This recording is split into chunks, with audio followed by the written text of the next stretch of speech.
Speaker, may I thank you first for condemning the wanton killing that happened at the Lekki toll gate. I am also an honorable member of the Federal Republic of Nigeria, and I stand to speak against what my colleague, Mr. Desmond Elliot, has spoken about. Mr. Speaker, may I let you know and reiterate that my colleague, Mr. Desmond Elliot, was once an actor. So we need to find out whether he thinks he's on the acting field, on the stage or in the theater, rather knowing that he's in the house here.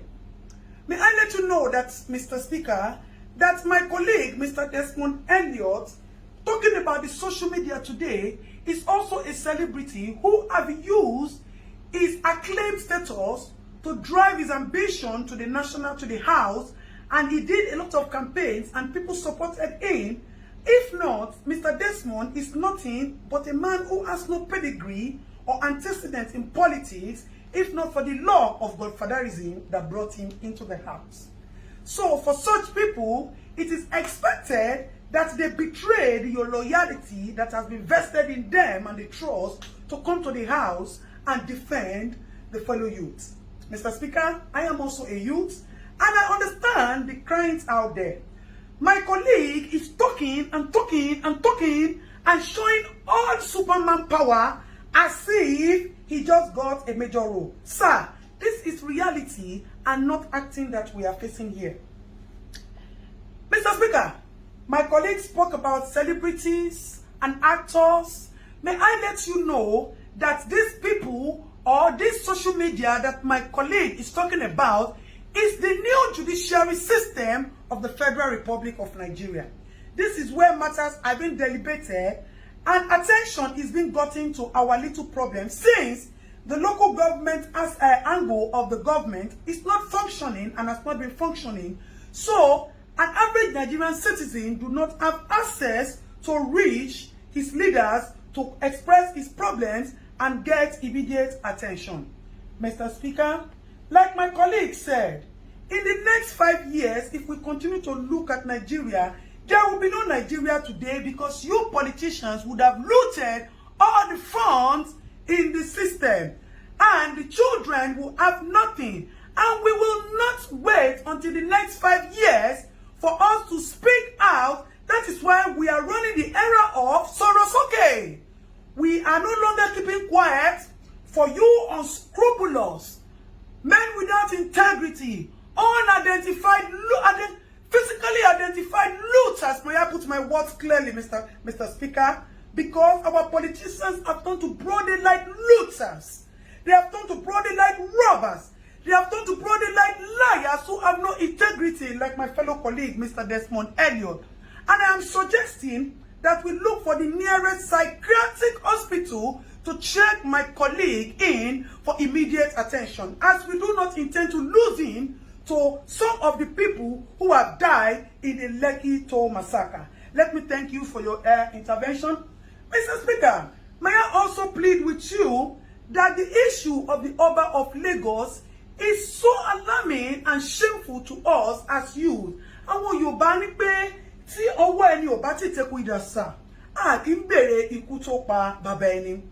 The act of Oba of Lagos has shown that there needs to be proper investigation to his character and person and how he relates with people in his area. The office of the Oba is supposed to consult with the oracles and our ancestors when there are troubles in the land, so we can provide solution. Rather, the office of the Oba has turned into a storage of dollars and palliatives, and that needs to be questioned and properly investigated, sir. May I also plead with you, Mr. Speaker, that you should look into the bills that have been presented to you and be sure that you are defending and supporting the interests of the youth.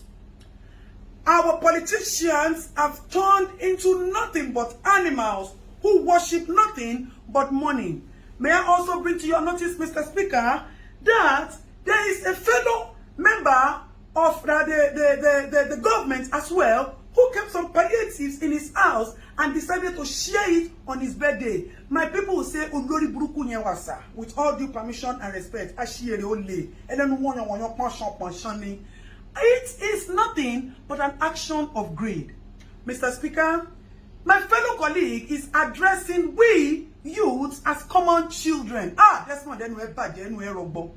We the youth that we as is talking about are the people like us who say we die here or Nigeria gets better. Because we want a good Nigeria and a new Nigeria for our children. May I also let you know, Mr. Speaker, that our interrupted process at the Lekki Toll Gate is supposed to be a kitchen garden where we wanted to cook soup for our future generation to eat. We just put the firewood on the fire and the pot. We have not put the pepper, we have not put the beef, the seasoning, and the onions and the oil to taste so that we can build a new Nigeria for our children. And our children will be the ones to eat the soup. We are not greedy, Mr. Speaker. We are just a generation who does not take nonsense. And we are just a generation who want a new Nigeria. Nigeria has been pregnant for years of corruption, of years of inhumanity, of years of insane leaders, of years of lies and deceit, of years of looting and bad governance, bad road, bad hospital, bad police system. And we thought that if we could conduct a cesarean section for this pregnancy, we'll be able to bring out all these and give birth to a new Nigeria. Mr. Speaker, before I go, I would request a 1-minute interaction with my colleague so that he will know that we are all here to protect the interests of the citizens of the Federal Republic of Nigeria. Desmond, you already know correct. If nobody say that they do you for dream, they talk about social media for you. You think say we no go here. You think say some people where they know they are not going to content or say you go the jambula mouth for house. Be careful, make you not begin to see people like us for your dream. Make you dey very, very careful. Meanwhile, me and you will go see Jam for Suleri. Make I face, make I tell you, not the way if you do me. But Dabi Amila, Oga, na my baboko.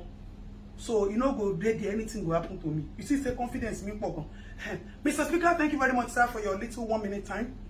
Mr. Speaker, before I go, I would want to plead with you not to sign, to use your good office, not to sign any bill that is against the interest and the benefit of the public.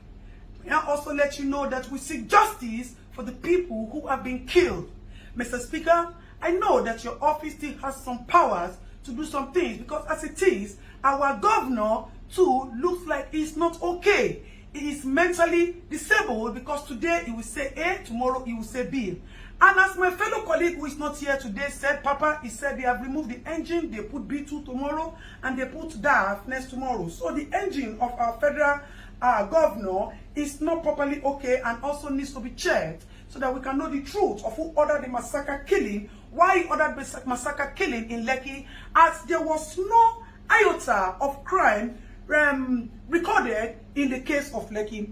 Mr. Speaker, with all due loyalty and respect, I would appreciate if quick intervention is quickly given to our governor, Governor Sanwo-Olu, as that man is not okay. And we can advise him that he should step down since he has admitted that he committed the mistake and the blunder.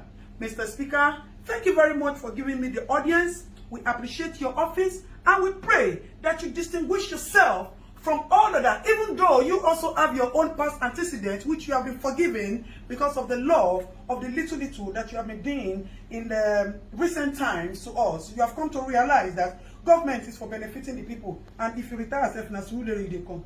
So if you don't do well, you wait till your eyes see for Suleri afterward. Last you. Mr. Speaker, may I please appeal with you to help me tell my fellow colleague, Mr. Desmond Elliott, that all those washing basins he put in Lekki and he's using it for us to wash our hands due to COVID, he should come and pack it. If that is what he has done, that is making him to be jambula, talking jambula, mouth rough, and in his mouth, he should come and take it because as it is, we are suspecting that there is no COVID. The government only used COVID to cash out on us. That is why they have not shared. Mr. Speaker, may I also plead with you that you should use your honorable office to help us bring to justice. I need to ask this question, Mr. Speaker. I put it forward to you, sir. Who is supposed to be prosecuted? The people who kept the palliative without sharing it to the rightful owners, or the people who looted the palliative warehouses and took food that are supposed to be your fundamental human rights, sir. You see, when we say that there's injustice in the land, that is why we will not stop at using the social media to push for all the attention, all the justice that we need to get. Mr. Speaker, thank you for the time out. May I further reiterate that Mr. Desmond Elliot, according to Davido, one of the youth, has said that all the memories, the fake memories of acting that you brought to us, we have forgotten about it and you have been jeopardized with this single act of yours. So if you would tell Mr. Desmond Elliot to please check himself into the nearest psychiatric hospital, it will be very good, sir. I remain your Honorable Adeton, who stands for nothing but justice for the common man, as I am a common man and a citizen of the Federal Republic of Nigeria. So help me God, sir.